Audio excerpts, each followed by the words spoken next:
Welcome to Accessing Life, a podcast focused on empowering people with developmental disabilities to live their best life. Accessing Life host Chester Finn is an internationally recognized disability rights advocate who has served on numerous state and national boards, helping to advise on disability policy.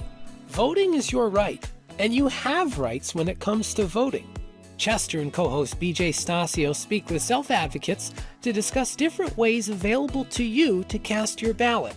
Also, Chester and BJ chat with Helen Hellmuth with Disability Rights New York about your voting rights and examples of how your vote can make all the difference. And a reminder before we get into today's interviews, the deadline to register to vote in New York State for this year's general election is October 26th. Applications can be filed by mail or in person, but must be received no later than the October 26th deadline. Hi, Helen. It's good to have you on the podcast. We're going to be talking about voting and a little bit about what you do and what your role is, and where you work. So, Helen, can you tell us a little bit about yourself and what you do? Of course. Thank you so much for having me. As you said, my name is Helen Hellmuth. I am a senior advocate at Disability Rights New York. And DRNY is the protection and advocacy agency for New York State. So we are designated by the governor to provide free legal and advocacy services to people with disabilities. I work for a couple of programs, but the capacity I'm here in today is for our voting access program. And I have been working on the voting access team for almost 9 years now. So it's been a lot of fun, and I've got to do a lot of really cool work surrounding voting and voting rights, and basically just letting people with disabilities know that they do in fact have a right to vote, whether they know that or not, and helping give them the tools that they may need to exercise their right to vote. That's exciting. One of the things that I know, and from my experience voting, is that, when you go to the polls, some of us might be registered and some might not. So what is your role in, if you get those type of complaints? Definitely. So before anyone can vote, disability or not, you have to be registered to vote. And I won't get into all the details of the basically like state requirements to be eligible to vote. Briefly, you need to be 18 years old, have to have lived in your county for over 30 days, things not currently be serving time for a felony conviction.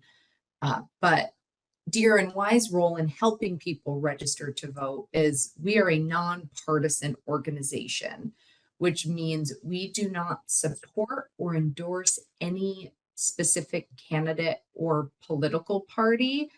We simply help people register to vote in whatever party they want to, and empower them to make those decisions. And we can help by providing voter registration forms, helping someone fill out a voter registration form, giving them instructions on how to return the completed form. And we also get out in the community a lot and host voter registration drives. So this year alone, we're hosting, at this point, we're up to 10 voter registration drives at community events, so that we're meeting people where they're at. We're going to farmers markets and baseball games and setting up tables so that people see us and they see our sign that says voter registration, and then we help them fill out the voter registration form. Let me first say it's good to see you again, Helen. Feel like I just saw you not too long ago. Yes. BJ and I, for background, we've worked together in the past, and we work together fairly often.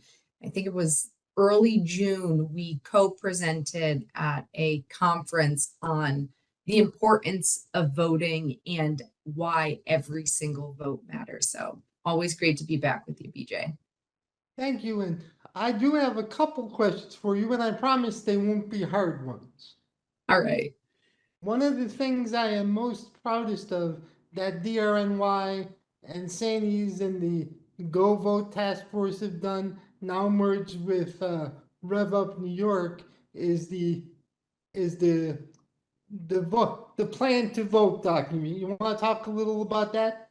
Yeah, so we worked together to create a document that's, like you said, it's called Your Plan to Vote. And something, feedback that we've gotten from self-advocates and people specifically who live in group home settings is they want to vote, but then election day comes around and they don't have a plan to physically get to the polls, or time has passed and they realize, like Chester said, oh gosh, I'm not registered to vote, and now it's election day. So this Your Plan to Vote document is really like a worksheet, and it takes you through step by steps what you need to do before election day so that when election day comes around, all your affairs are in order and you know that you're registered to vote, you know where your polling place is, you know who is taking you to the polls, you know how you're getting to the polls, whether that's on a bus or by car, what time you're going to the polls. It's basically a type A personality person's dream because you are fully preparing yourself for election day. And we've gotten great feedback from voters in that it's helped them, and it alleviates anxiety too. There's no room for question when you're that prepared. That is very true. And what would you say to somebody if they came to you and told you, Helen, I feel my vote doesn't matter? What would you tell them?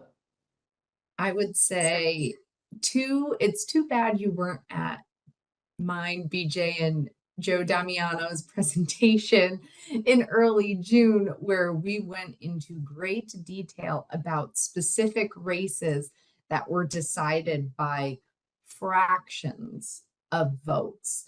There have been several races that have been decided by quite literally a handful of votes, like 5 or less votes, especially in local elections.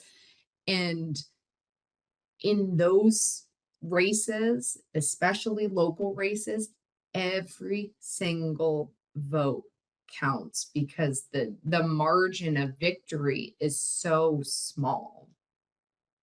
And Helen, one of the facts that you brought up that will always stick with me, and that's why I love working with you, because I didn't think about it till I saw it in the presentation we put together, that the mayor of Buffalo, where I'm from, he won by write-in. So don't think your vote doesn't matter. And that's just my opinion as an advocate, because every vote matters and it counts. I was looking as you were speaking, and to basically recap, the mayor of Buffalo, India Walton, won the primary election for mayor. She defeated Byron Brown. And in that election, in the primary election, 1 in every 5 registered voters went to the polls to vote. And then on the general election day, where India Walton she had won the primary, her name was on the ballot, Byron Brown ran a write-in campaign and he ended up winning the general election. 1 in every 3 registered voters went to vote. And so it just goes to show when 1 in 5 voters goes to the polls versus 1 in 3 voters goes to the polls, it can completely change the outcome of Yes, an it did. election. Yes, it did. And here's the statistic that I was looking for. In 2019, for the Queens District Attorney race, It was Melinda Katz versus Tiffany Caban. And Melinda Katz won the election by 55 votes. It was a 0.06% margin of victory. And that's in New York City. 55 votes in New York City, every vote counts. And then in 2022, the Senate race for John Mannion, who is the chairman of the Committee on Disabilities, he won by 47 total votes. He won 50.019% of the total vote. These margins of victory are so small, and every single vote counts. And I'll say it until I lose my voice. For me, voting is so important. I can remember being, how we are as young kids. I was a young, kid, and I lived in Alabama at the time with my aunt and uncle and grandmother and stuff. So I watched them work the polls, and at that time, they had the, punch-in ballots and things like that. And they explained to me what it was all about. And I couldn't wait till I got old enough to be able to vote. And when I was old enough, I started voting, and I haven't stopped yet. But one of the things that people don't understand, that voting played a big part in our history. And there have been a lot of people that have given their lives for us to have that opportunity. And a lot of people will say, well, it doesn't matter if I vote. They're going to get the people in that they want. And you and BJ just illustrated why it's so important to do so. So can you kind of tell us from your experience, and, why is it so important for people to vote? So important because you said, and I mean, growing up in Alabama, the March at Selma, that is voting history right there. You're in the heart of it. There have been so many laws that have been passed to support voting and supporting minority groups in voting, the disability community included in that minority group.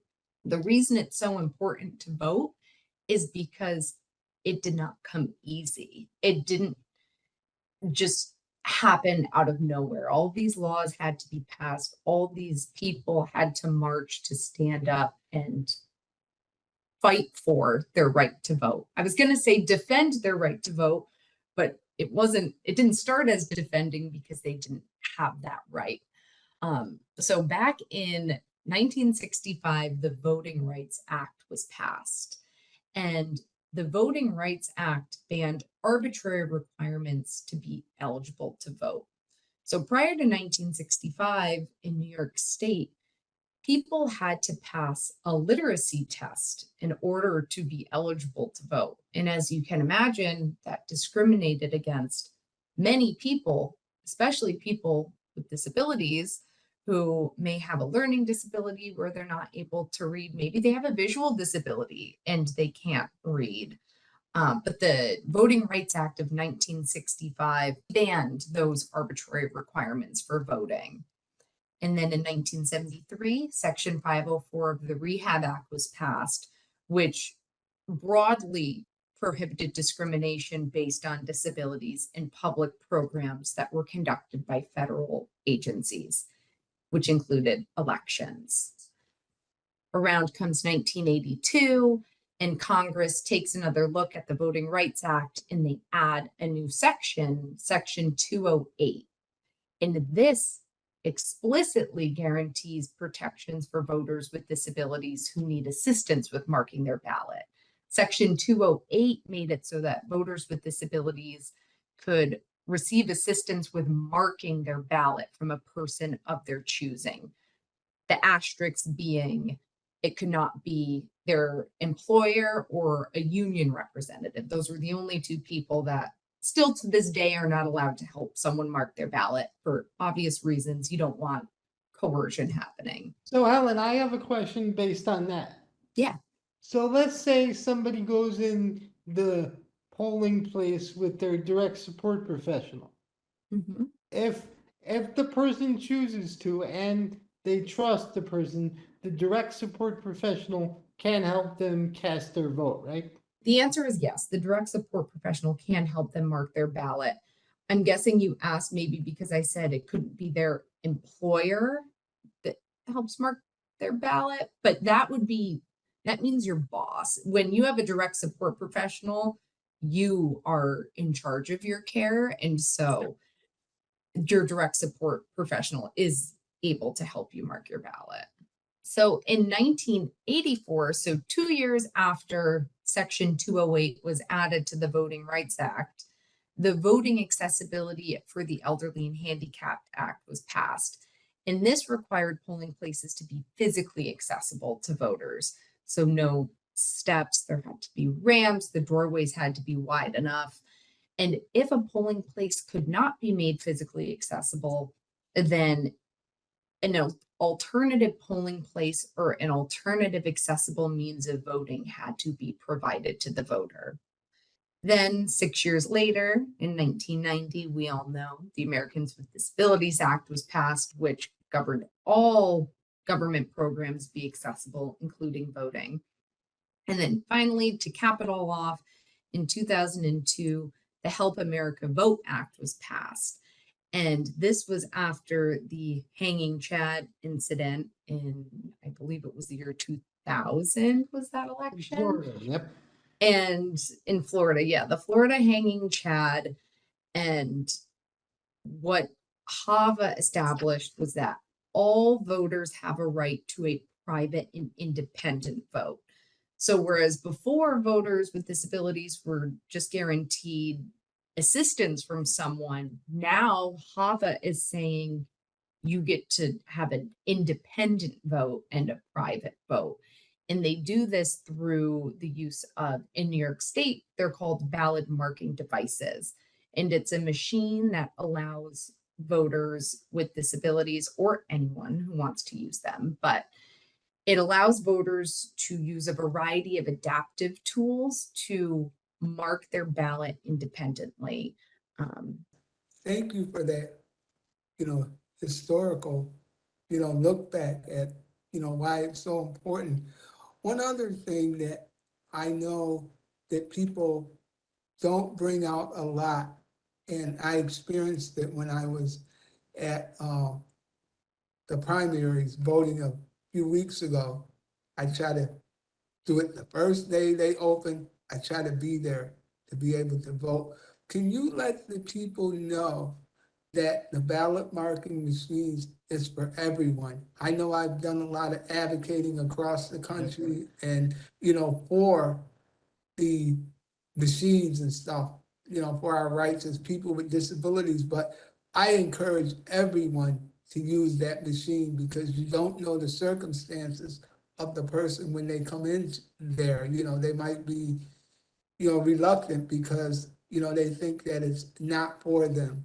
And I think that, it should be made available to let people know that they can, vote on the machines, because the more people use it, the, better it will be to, access it and buy it, buy the machines.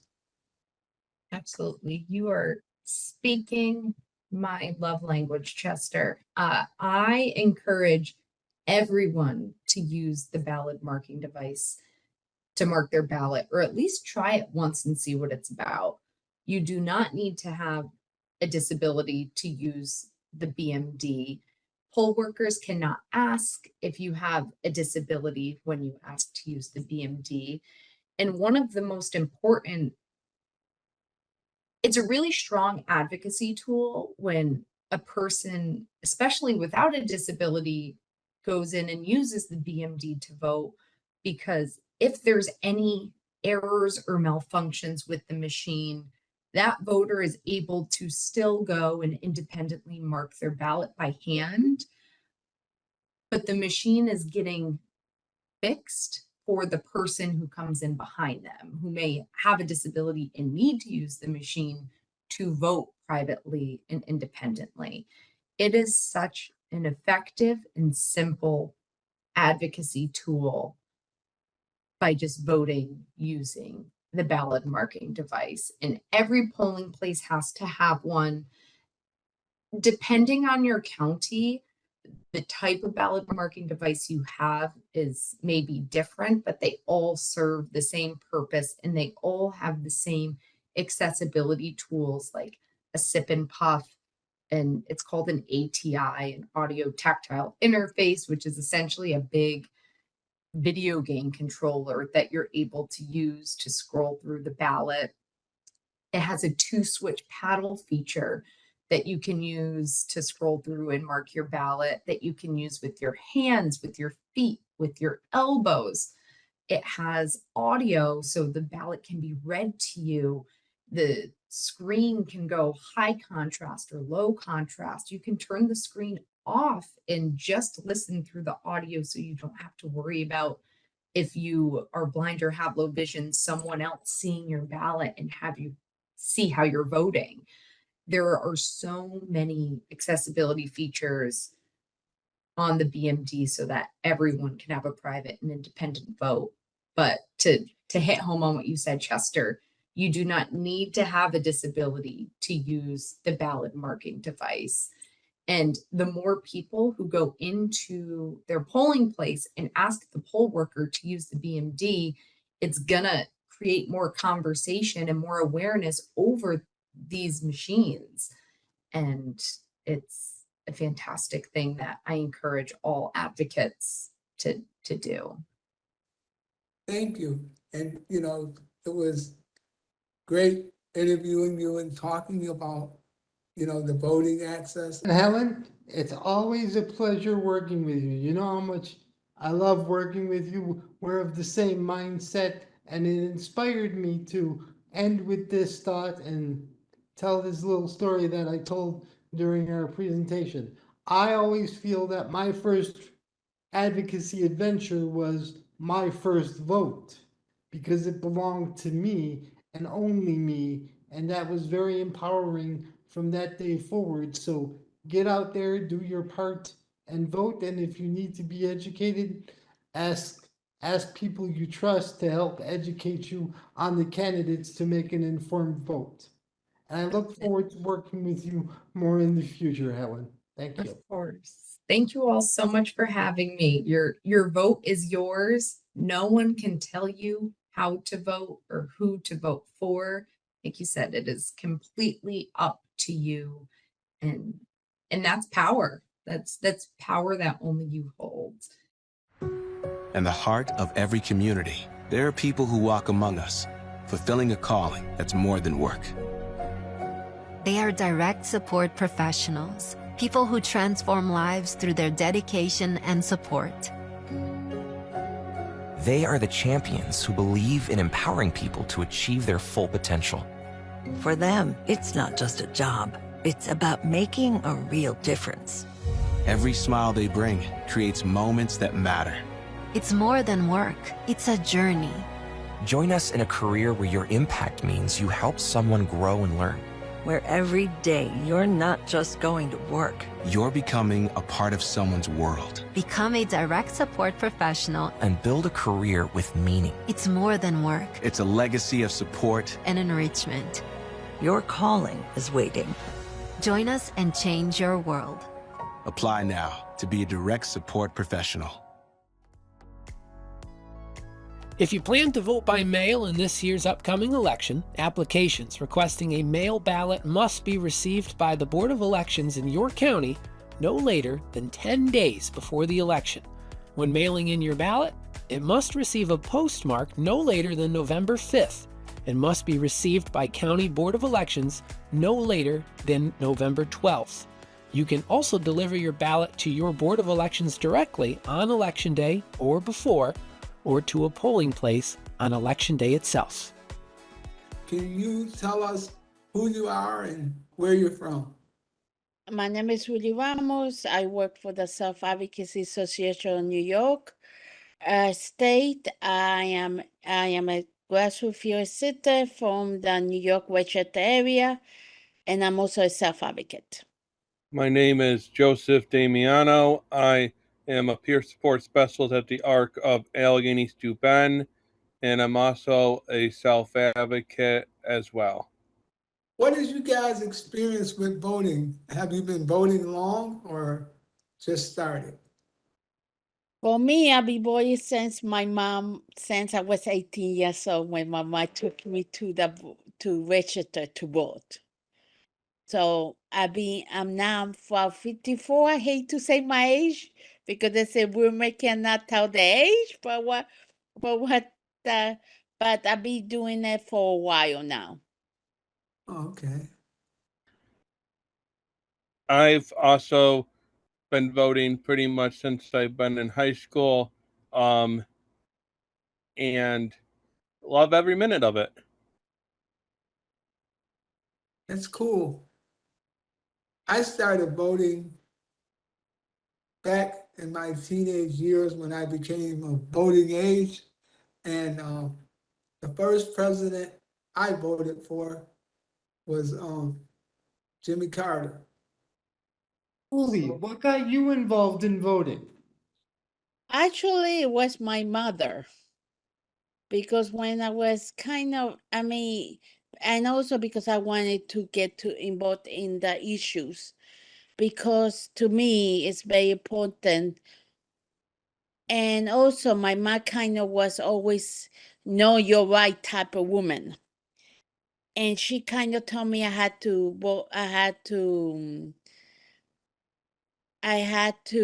go and vote because it was my right.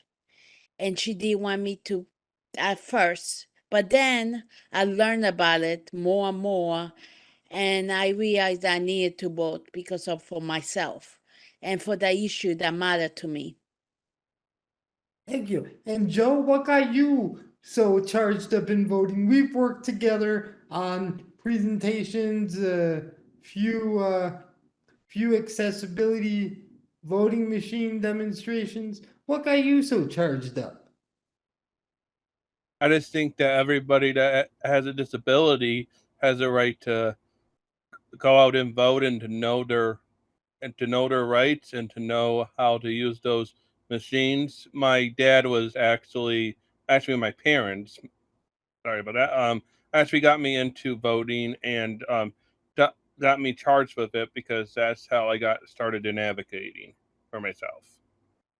And oddly enough, that's how I did as well. That's what I always say during our presentation. My first real advocacy was my vote because that was my choice alone. When I was younger and I lived with my grandmother in Alabama, I watched my aunts and uncles and grandmother, people in the community get excited around voting time. And I was like too small, too young to vote. But they had those where you punch the pieces of paper and they explained to me what it was about. And I couldn't wait till I got of age to be able to vote. So I understand what you guys are talking about when you say, someone got you into voting. What have been your experience around other people that you know, friends of yours, people with disabilities voting? And do you think are some of the obstacles? Okay, I guess I would say for me, the biggest thing is the sensibility because my body pace is a stairs. And lot of time I'm hearing people like me say they cannot vote because they don't have enough staff or because the boy pace is not accessible or they cannot find a ramp to take them up to vote because sometimes the boy pace is hard to find. I will say I heard pretty much the same thing Uli has said. Um, the only thing I'll additionally ask or add to it is that the accessible voting machines, particularly my friends that have disabilities that use it, seem to always have a problem with it. They're not able to go and actually turn on a machine, or the machine doesn't work, or they have they have problems with the machine, and they're not allowed to have their staff with them, or they're not allowed to have their family member with them when they go to vote, which is a real problem that needs to change. Well, one of our guests before talked to us about some of the rules around voting, and one of the questions were that people are able to bring who they want to the polls, and someone, if they need assistance, they can have that. The person just can't tell them who to vote for or anything like that. But yeah, they are able to do that. DJ, what have your experience been as far as, the people that being able to vote? As far as I know, you can, and the voting stuff that I worked on, there's nothing to limit you from being able to vote because that's your right.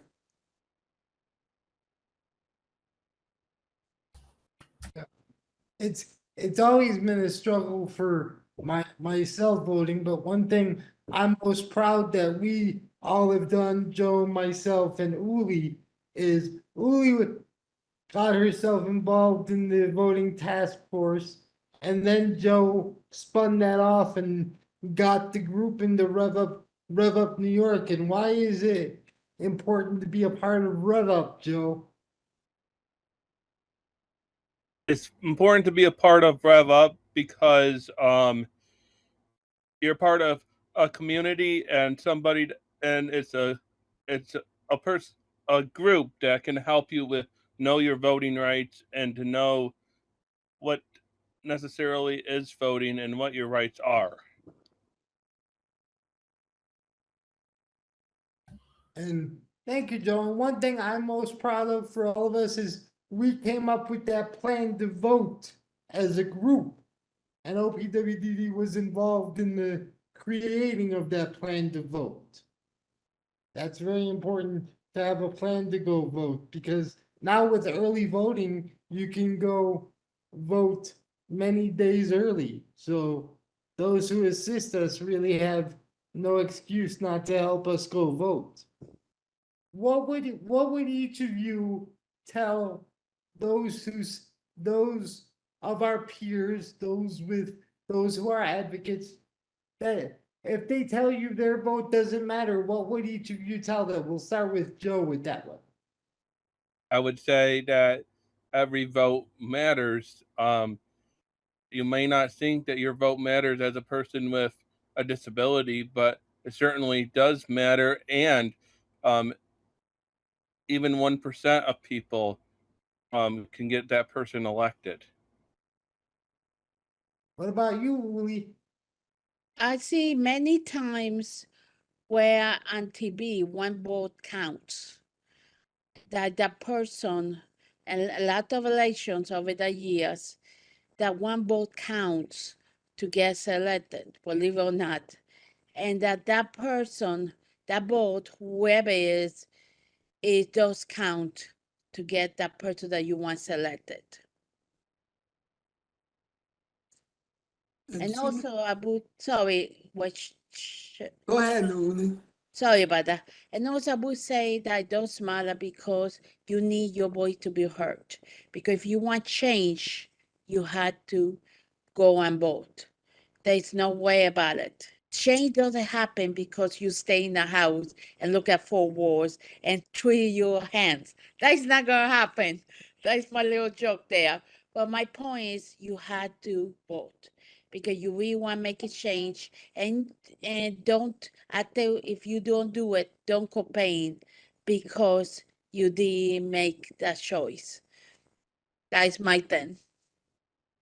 Exactly, because if you think about it and you look at the history of voting and things, people have given their lives to make it possible for people to vote, and especially underserved populations and minorities, and definitely us with people with disabilities, because sometimes we worry about whether our vote is counted, or if, people listen to us, and we know that politicians and legislators look at who votes and who doesn't vote. And the people that are active and voice their opinions about what happens and they're registered, those are the ones that, are listened to. And we want to be in that, in that number of people that they listen to. That's absolutely right. And my advice to those listening, and I'm sure our guest would admit, be an informed voter, not just because you like someone. Mm-hmm. Do your research on the people that you're going to vote for, BJ. Like you say, inform. Like a lot of time they send you guys to look over it before you go on to vote, like they do. Or go on Google search on the computer, and if you cannot do it or somebody need your help, just ask somebody. And also in your own cell phones. We all have, most of us have internet access to it. Some of us don't, but there are always ways. You just have to be creative and think out of the box to get that information. Absolutely. Absolutely right. You also have the ability to check with, you can call or look on the internet and find out how your member of Congress or your legislator, how they voted, because they have that, because that's public knowledge. And that can also help you, because they can say one thing at a campaign speech, but then when it comes to, going in the rooms that they have to vote, they might not vote that way. They might tell you one thing and do another. So that's one thing that I've learned over the years and learned in training about how to use your power of voting, is being able to check to see if the people that you're voting for are doing what you asked them to do and what you sent them to, when you voted at the polls, what you wanted them to do. I think it's very important that we talk about, and I know we've talked about it separately, about the voting challenge. The ballot marking devices, that we use, like in Western New York, we use the Automark. It's not just for people with disabilities. Anybody can use it, because poll workers can ask if you have a disability. So please, everybody use the accessible voting machines, because if they don't get used, the boards of election won't see that they are necessary. And even though it's law, they'll say, "Oh, we don't have to set it up." So everybody needs to use the accessible machines, and everybody can. There's not a specific thing that says just for those with disabilities. Uli, Yes. I have a question for you. How many advocates or people that you talk to that vote that don't go to the polls, that use absentee, and what are your feelings about that? I think it's a great option, the absentee ballot, because some of us cannot go, and also it will give you time to to do what you need to do and send it. But the trick with the absentee ballot is you have to know the deadline. I did it one time in my life, and hopefully um, it might be the only time, but it is a good option if you can't make it to the polls. But Yes. one of the things about going to the polls, you want people to see you. You want people to know who you are. You want people to know that here I am. I'm doing the same thing that you're doing, and that I'm exercising my right. And sometimes it gives other people encouragement, because I know, being at the polls, I've met some people and I've talked to them, like you guys said before, about using the machines. And I said, oh yeah, that machine's for you too. You can use it if you can't read, or, if you have problems and things, it'll help you out. And, other people started using the machine. I haven't seen too many people use it at the Board of Elections, but they asked about. I mean, I asked about it, and this is a good thing because they told me that it was broken. And I like, okay, where's your manager? I need to talk to him. Because I got really upset about it because it's not for me. I just ask. And I'm like, you need to get it straight out. Because a lot of time with this, and you guys know over the year, that they sometimes have difficulties, and I didn't want nobody else to, because I could do it in like with a machine, but why is the next person cannot vote because the machine is broken or something like that.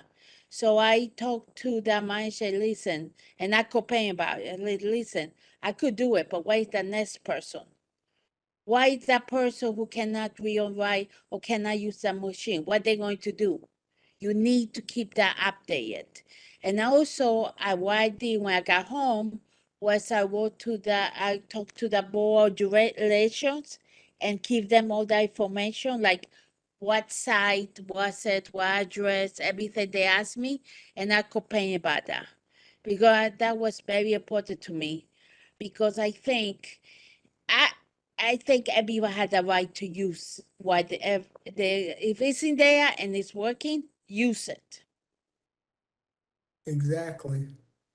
What have you had any experience, Joe, that with the machines or people doing absentee ballots or anything, or no problems? I haven't had any problem. I sometimes use the absentee ballot. I will say that I had friends that use the machines that have had problems with the machines and that have had to done HAVA complaints and all that other good jazz. But I went last year, I think it was, and wanted to try one of the machines, and the people that were um at the polling place didn't tell me which machine it was, so I didn't know. So I just ended up doing it by pen and paper because they didn't tell me which one it was until after the fact of me voting. Well, I mean, I think that they should have knew that information because, um, that's what happens with some of the trainings. Maybe it would be good for one of our shows to have someone on that's election, work at the polls, poll workers to really give some insights around training and what they do. I think that would be uh, another good show for the future. Yeah, I think it should be Chete, whoever is impossible for the Papa, that you get somebody and ask them questions about it. Because I think it will give you guys a better understanding, all of us a better understanding about it. Because a lot of time I go to polling places, mine, and they got better, but if they didn't know what was it, but what those machines. That's how bad it was, or they couldn't give me the right information on it. So they like Joe was saying. So it's better to know what's going on and let them if you ever do a show like that, let that election official knows what's going on. That way they could help. Yes, yes. And we need to do all we can to support all types of voting and make sure that people are informed and, get the information. Because I know we work hard on making that happen.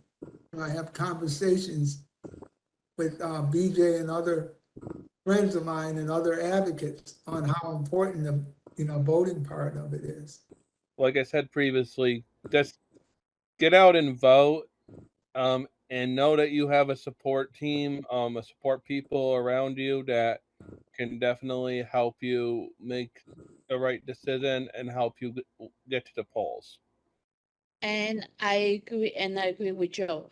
Get to the vote. No matter who you voting for. I know a lot of people, one of the things, it nobody else minutes who you vote for.